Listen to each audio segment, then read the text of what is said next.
Hi friends, target competition academy लेके आया है पेमेंट ऑफ ग्रेजुएटी एक्ट 1972।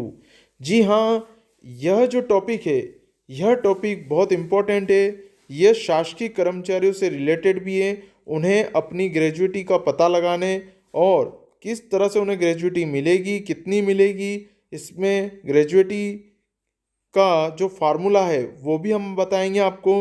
और ग्रेजुएटी कब देय होगी, कितने समय बाद देय होगी, कितने साल निरंतर काम करना पड़ता है, तब जाके ग्रेजुएटी तैयार होती है।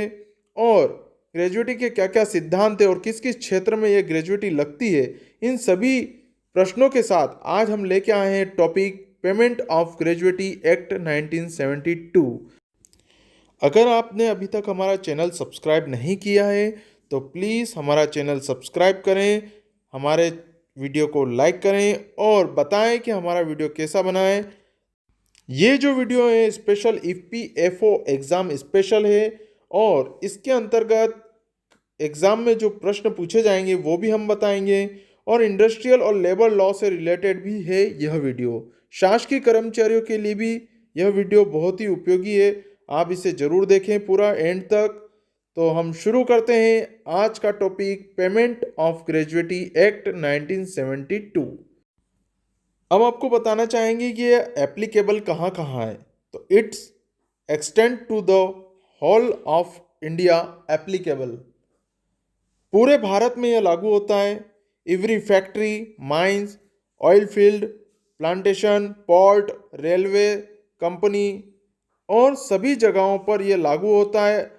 उन क्षेत्रों पे जहाँ जहाँ 10 या 10 से अधिक कर्मचारी एक वर्ष में कभी भी अगर कार्यरत रहते हैं तो इस एक्ट के अंतर्गत आते हैं। तो यह प्रश्न यहाँ पे बनता है। जो एपीएफओ एग्जाम की तैयारी कर रहे हैं वो याद कर लें। यहाँ पर हमने एक सरल ट्रिक बताई है, पीपीटी फॉर्म। पी मतलब प्लांटेशन, पी मतलब पोर्ट, एफ मतलब फैक्ट्री, ओ मतलब ऑयल फील्ड, आर मतलब रेलवे, एम मतलब माइंस। तो आपको याद रखना है, वहाँ क्वेश्चन आ सकता है कि यह किस किस क्षेत्र में लागू होता है और आ सकता है कि किस क्षेत्र में लागू नहीं हो सकता। तो हो सकता है 3 ऑप्शन आपको लागू वाले दें और एक ऑप्शन ऐसा बता दें जहां लागू नहीं होता है।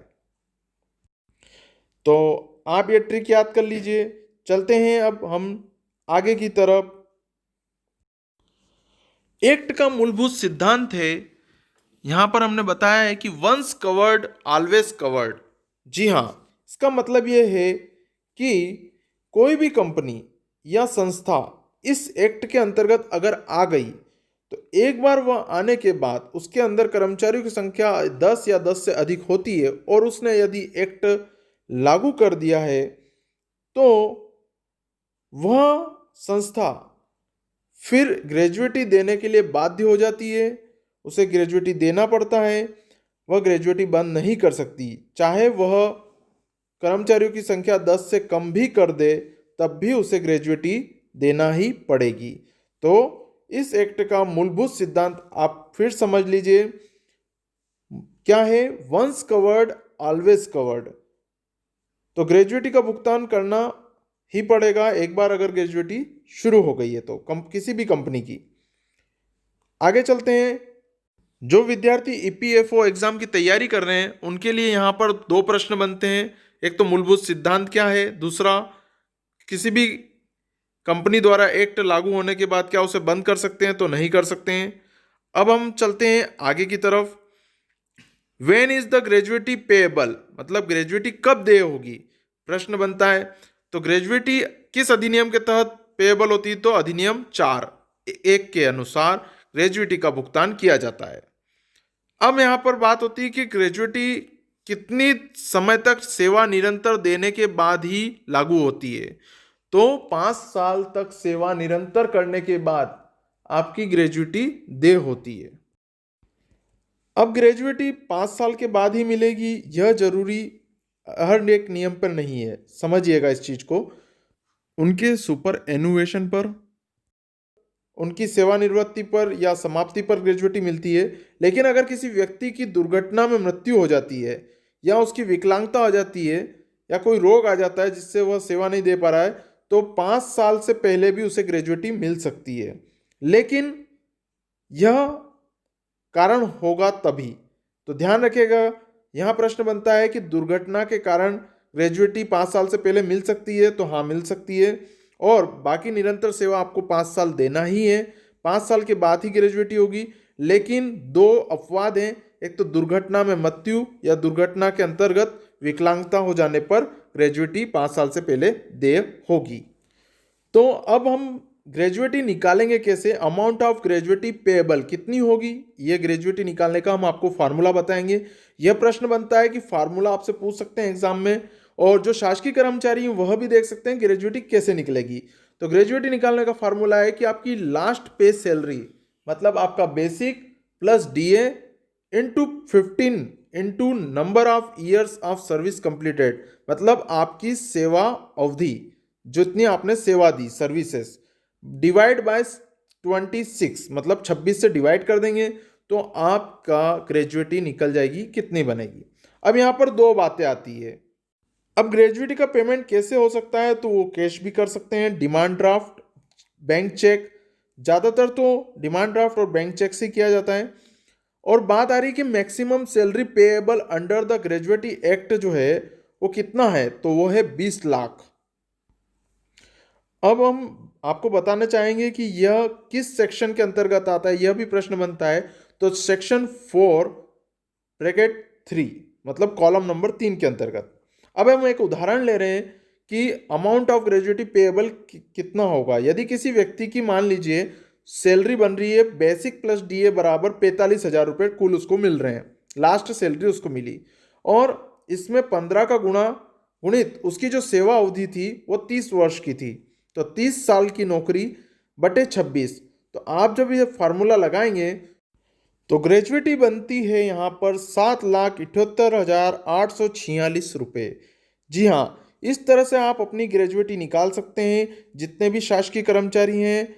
और जो ईपीएफओ की एग्ज़ाम की तैयारी कर रहे हैं वो विद्यार्थी इस फार्मूले को याद कर लें। हो सकता है आपको इस प्रकार का एक क्वेश्चन आ जाए जिसमें आपको बेसिक सैलरी, डीए और सेवा की अवधि बता दी जाए, तो आप इस फार्मूले को लगाकर ग्रेजुएटी निकाल सकते हैं और 4 ऑप्शंस में से एक ऑप्शन सही आप लगा सकते हैं।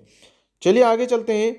Procedure to get gratuity, gratuity पाने की प्रोसीजर क्या है?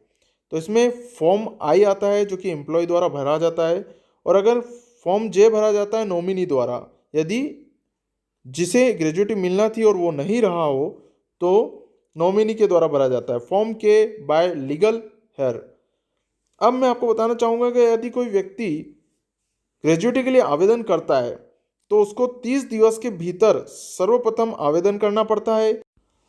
नियोक्ता आवेदन प्राप्ति के 30 दिवस पश्चात ग्रेजुएटी राशि का भुगतान नहीं करता है तो उसे 10% साधारण ब्याज की दर से राशि का भुगतान करना पड़ेगा। जी हाँ, यदि आप शासकीय कर्मचारी हैं और आपने 30 दिवस के अंदर आवेदन कर दिया है और आपको ग्रेजुएटी 30 दिवस के अंदर नहीं मिलती है, आपको ग्रेजुएटी का फंड नहीं मिलता है, तो नियोक्ता को 10% साधारण ब्याज की दर से आपको राशि का भुगतान करना पड़ेगा। तो यह आपके लिए एक अच्छी खबर है। अब चलते हैं वस्तुनिष्ठ प्रश्न की ओर। ग्रेजुएटी का नियम है वह किस क्षेत्र में लागू होता है? तो प्रत्येक factory, mines, port, railway, plantation और प्रत्येक व्यवसाय और एस्टेब्लिशमेंट में लागू होता है। दूसरा प्रश्न बनता है ग्रेजुएटी एक्ट का मूलभूत सिद्धांत क्या है? तो वंस कवर्ड ऑलवेज कवर्ड, ये इसका सिद्धांत आ सकता है। ग्रेजुएटी प्राप्त करने के लिए कितने समय तक कार्य करना पड़ता है? तो 5 ईयर। अगला प्रश्न है